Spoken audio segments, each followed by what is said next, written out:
कल्पना कीजिए, एक ऐसा आदमी जिसे युद्ध मार नहीं पाया, जिसे गोलियां रोक नहीं पाईं और जिसे किस्मत ने 1000 बार तोड़ने की कोशिश की, पर हर बार वो और खतरनाक होकर वापस लौटा। उस आदमी का नाम है अतामी कोर्पी और आज वो अपने जले हुए घर की राख उठाकर जिंदगी की एक नई शुरुआत करने निकला है। लेकिन उसे नहीं पता कि उसके अतीत का सबसे खूनी दानव एक बार फिर उसकी राह में खड़ा होने वाला है। जब दो ऐसे आदमी आमने सामने आते हैं जिनके पास खोने को कुछ नहीं, तब दुनिया सिर्फ एक चीज देखती है, विनाश। तो कहानी वहीं से शुरू होती है जहां पिछली कहानी ने अतामी के दिल को चीर कर छोड़ दिया था।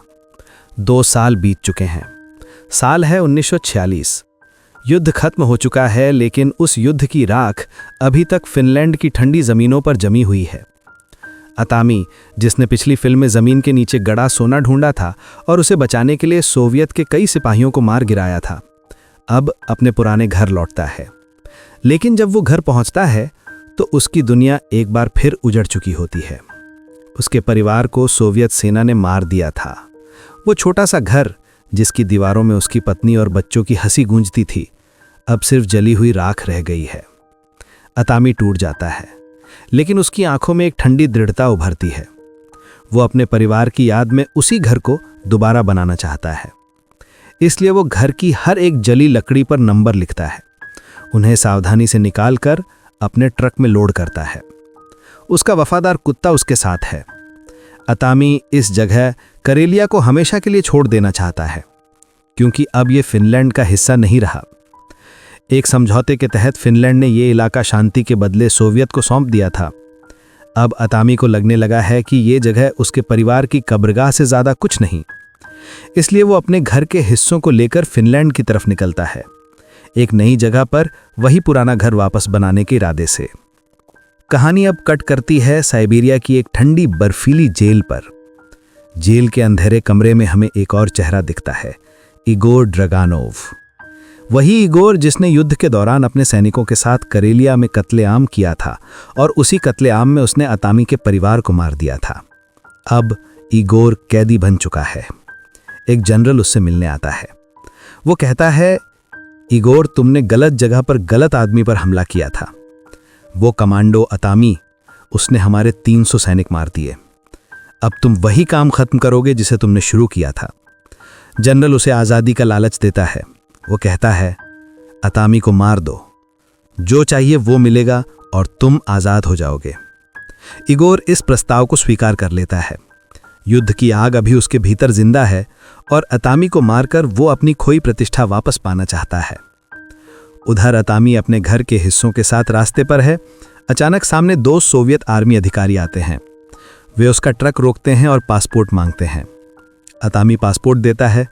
वो पासपोर्ट पीछे खड़ी एक गाड़ी में बैठे बड़े ऑफिसर को दिखाया जाता है और वो ऑफिसर कोई और नहीं बल्कि इगोर होता है। जैसे ही इगोर पासपोर्ट दिखता है, उसकी आंखों में नफरत चमक उठती है। तो ये वही आदमी है जिसे मैं 2 साल से ढूंढ रहा हूं। इगोर कहता है, मैंने सुना था ये अपने घर से बहुत प्यार करता है, क्यों ना इसे इसके घर के साथ ही जला दिया जाए। अतामी साइड मिरर से सब कुछ देख रहा होता है। उसके सामने एक ऑफिसर शराब की बोतल में आग लगाता है, दूसरा अपनी बंदूक तैयार करता है। हमला अब होने ही वाला है, लेकिन अतामी बिजली की तेजी से दोनों को मार गिराता है। ट्रक चलाता है, पर एक सिपाही ट्रक में कूदकर हमला करता है। अतामी उसे काबू कर लेता है और बेहोश कर देता है। वो देखता है कि सैनिक की बंदूक में गोलियां नहीं। अतामी उससे गोलियां लोड करवाता है। उसी हथियार से उसका पीछा करने वाले दूसरे सैनिकों को खत्म कर देता है। इस बीच इगोर भी अपनी जीप में आ पहुंचता है। अतामी उसे देख लेता है, लेकिन इगोर निहत्था है, इसलिए उसे नहीं मारता, बस उसकी जीप के टायर उड़ा के निकल जाता है। लेकिन इगोर हार मानने वाला नहीं। वो रेडियो पर बैकअप बुलाता है और अब असली पीछा शुरू होता है। इगोर द्वारा भेजा गया बकर स्क्वाड अब अतामी के पीछे है।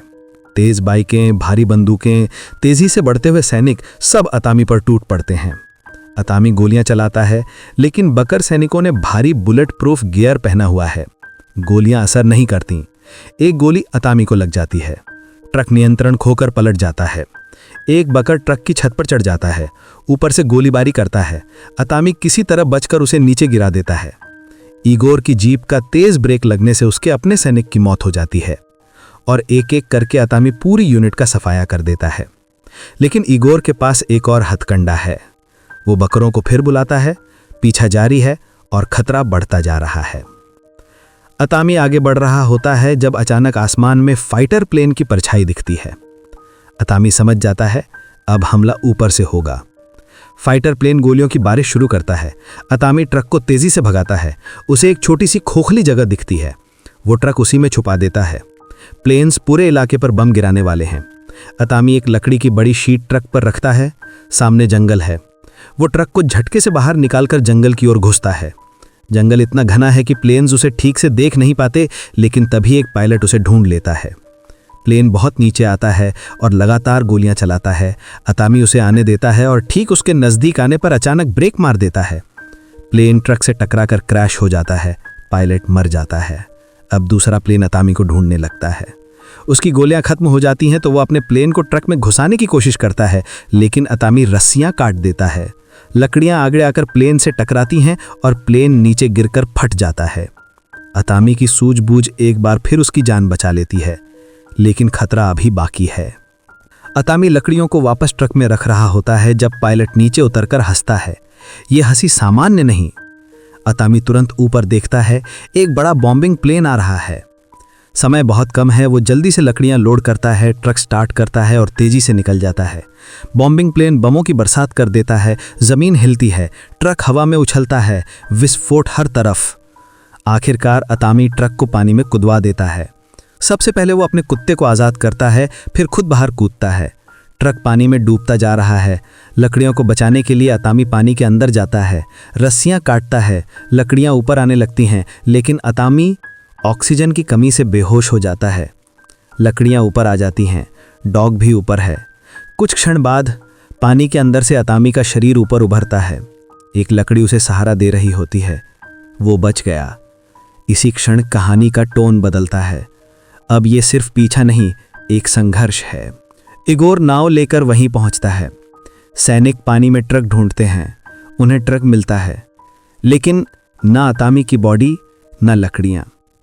इगोर जान जाता है लड़ाई अभी खत्म नहीं हुई। कुछ दूर अतामी लकड़ियों को जोड़कर राफ्ट बनाता है। कुत्ता उसके साथ है। वो तैरते तैरते दूसरे किनारे पहुंचता है। वहां उसे एक पुराना टैंक मिलता है। टैंक में हथियार हैं। अतामी की आंखों में एक चमक आती है। वो टैंक को ठीक करता है। फिनलैंड बॉर्डर सिर्फ कुछ दूरी पर है। अगर वो बॉर्डर पार कर ले तो वो सुरक्षित होगा। इगोर पहले ही बॉर्डर पर तैनात है। अतामी टैंक लेकर वहां पहुंचता है। सोवियत सेना टैंक पर भयंकर गोलियां बरसा रही है। उसने लकड़ियों को टैंक से बांधा हुआ है। अतामी टैंक के अंदर बमों को एक्टिवेट करता है। एक बड़ा धमाका होता है और टैंक हवा में उड़कर फिनलैंड की ज़मीन की ओर जाता है। लेकिन टैंक के ट्रैक्स हवा में टूट जाते हैं। टैंक पूरी तरह फिनलैंड तक नहीं पहुंच पाता। अतामी फंस जाता है। वो जानता है कि अब उसे पकड़ लिया जाएगा, तो वो चाकू खोलकर अपनी त्वचा में छुपा लेता है और कुत्ते को बाहर निकाल देता है। कुत्ता अपनी जान बचाकर फिनलैंड पहुंच जाता है। अतामी पकड़ा जाता है। अतामी को लकड़ियों समेत एक मालगाड़ी में लादा जाता है। इगोर वहीं पर है। वो अतामी को छत से बांधकर टॉर्चर करता है। वो कहता है, मैंने तुम्हारी पत्नी और बच्चों को खुद मारा था। रोते थे, चिल्लाते थे और मैं हंस रहा था। ये सुनकर अतामी की आंखों में वो आग लौट आती है। जब इगोर बाहर जाता है, अतामी अपनी रस्सी तोड़ देता है। एक सैनिक अंदर आता है। अतामी चाकू उसकी त्वचा से निकालकर उसे मार देता है। दूसरा सैनिक डरकर चलती ट्रेन से कूद जाता है। अब अतामी धीरे धीरे डिब्बों से निकलता है, सोए हुए सैनिकों को मारता है, एक एक कमरे को साफ करता जाता है। वो ट्रेन की छत पर चढ़ता है, लेकिन पाइप से टकराकर दूसरे डिब्बे में गिर जाता है, जहां कई सैनिक हथियार उठाए खड़े हैं। अतामी उन सबको मशीन गन से खत्म कर देता है। इगोर समझ जाता है अतामी उसी तक पहुंचने वाला है। इगोर ऑफिसर वाले डिब्बे में पहुंचता है। वो सबको मार देता है। जनरल उसे रिश्वत देता है। इगोर उसे भी मार देता है। पीछे अतामी आता है और ट्रेन के एक कैरियर में रखी मिसाइल देखता है।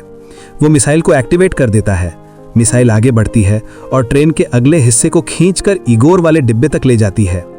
दोनों आमने सामने। भयानक लड़ाई होती है। घूंसे, खून, चाकू, टूटता हुआ डिब्बा। इगोर चिल्लाता है, तू मरते क्यों नहीं? तू है क्या? अतामी कुछ नहीं बोलता। धीरे धीरे वो मिसाइल के बोल्ट खोल देता है।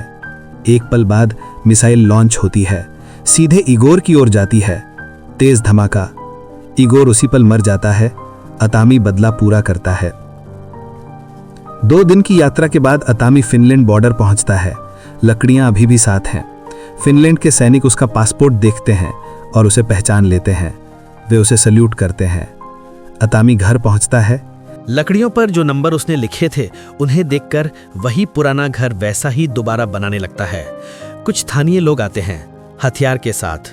अतामी लड़ने को तैयार होता है, लेकिन वे कहते हैं हम मदद करने आए हैं, और मिलकर वे अतामी का घर दोबारा बनाना शुरू करते हैं। एक आदमी जिसने सब कुछ खो दिया था, आखिरकार उसे फिर से घर मिलता है।